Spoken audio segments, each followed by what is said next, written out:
நம்ம சேனல்ல ரெசிபி போட்டு ரொம்ப நாள் ஆச்சேன்னு சொல்லி இன்னைக்கு செஞ்சு போட்டுடலான்னு சமைக்க ஸ்டார்ட் பண்ணிட்டேன். ஃபர்ஸ்ட் சமைக்கிறதுக்கு தேவையான பொருள் எல்லாத்தையும் ரெடி பண்ணி வச்சுட்டேன். இதுல என்ன பிரச்சனைனா இன்னைக்கு ஷட் டவுன். இந்த ரெசிபிக்கு தேங்காய் பால் அரைச்சு புளியணும். ஸோ என்ன பண்றதுன்னு தெரியல. அதனால எங்க அம்மா ஒரு ஐடியா கொடுத்தாங்க. சுடுதண்ணி காய வச்சு தேங்காவை திருவி அதுல ஊத்தி கொஞ்ச நேரம் ஊற வச்சு புழிஞ்சு எடுத்தா தேங்காய் பால் சூப்பரா வந்துருச்சு. அதுக்கப்புறமா குக்கர்ல நெய், எண்ணெய், முந்திரி, பட்டை, கிராம்பு, பச்சை மிளகாய் இதெல்லாம் சேர்த்துட்டு வெங்காயம் சேர்த்து நல்லா வதக்கிட்டேன். வெங்காயம் வந்து நல்ல ஒரு கோல்டன் ப்ரௌன் ஆகணும் இந்த அளவுக்கு, அப்பதான் டேஸ்ட் நல்லா இருக்கும். அதுக்கப்புறமா இஞ்சி பூண்டு பேஸ்ட். நான் எப்பவுமே இஞ்சி பூண்டோட சோம்பு, சீரகம், பச்சை மிளகாய் இதெல்லாம் சேர்த்து அரைப்பேன். அப்ப இன்னும் டேஸ்டா இருக்கும்.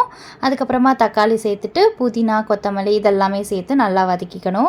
இப்போ நம்ம அரைச்சி வச்ச தேங்காய் பாலை வந்து உள்ள சேர்த்துட்டு உப்பு சேர்த்துட்டு நல்லா கலக்கி விட்டுட்டு ஒரு கொதி வரணும். இந்த அளவு கொதி வந்ததுக்கப்புறம் அரிசியை உள்ள சேர்த்துக்க வேண்டியதான். இப்போ குக்கர் போட்டு 3 விசில் வச்சுட்டு ஓப்பன் பண்ணி பார்த்தீங்கன்னா தேங்காய் பால் சாதம் சூப்பராக ரெடி ஆகிடும். ரொம்பவே சிம்பிள் அண்ட் டேஸ்டி ரெசிபி கூட. இது கூட முட்டை கிரேவி வச்சு சாப்பிட்டீங்கன்னா செம்ம டேஸ்ட்டாக இருக்கும். மறக்காமல் இந்த வீடியோவை உங்கள் ஃப்ரெண்ட்ஸ் அண்ட் ஃபேமிலிக்கு ஷேர் பண்ணிவிட்டு சப்ஸ்கிரைப் பண்ணிக்கோங்க.